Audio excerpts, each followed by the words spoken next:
The worst form of inequality is to try to make unequal things equal. Meaning, equality does not necessarily mean equalizing, normalizing, generalizing all the people in the world for all their distinctions, qualities, talents, and essentially everything else that they are, that they represent, and that they have become possessed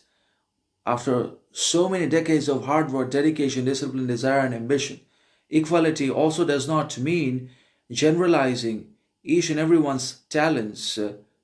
to basically force them into a state or a position of mediocrity, inferiority, and in a state of competition, perpetual rivalry against one another for the one spot of success, superiority, and globalism. But then again, this is the curse and the burden of democracy and both liberalism and feminism, that they have equalized, normalized not just ourselves because of our humanity, but we have also been put into repression for all of our instincts, impulses, and necessary developed, grown talents, skills, abilities, knowledge, intelligence, and everything else that we have on an individual personal level. We cannot express, neither can we communicate, nor are we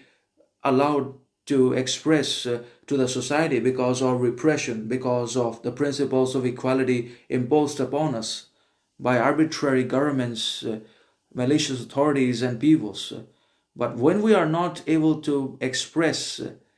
and achieve recognition and approval for our distinctions, then we rage, we become dangerous, we fall into the abyss of aggression, ignorance, arrogance, and we suddenly become dangerous towards one another because our talents are not being recognized, validated, approved of, respected, and given the treatment it deserves. Because everyone has got something to offer, everyone has got something to say. Some talents and abilities are possessed by everyone around us, but then again, everyone has been normalized and baselined.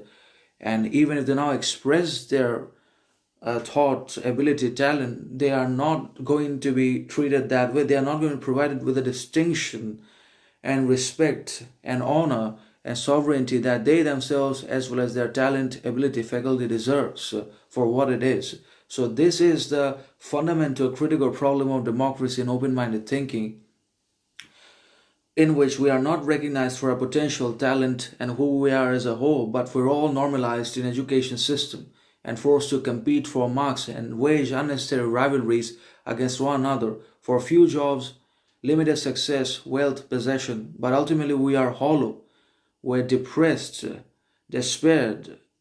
tragic, because we know our talent is not going to be recognized and given the light it rightfully deserves.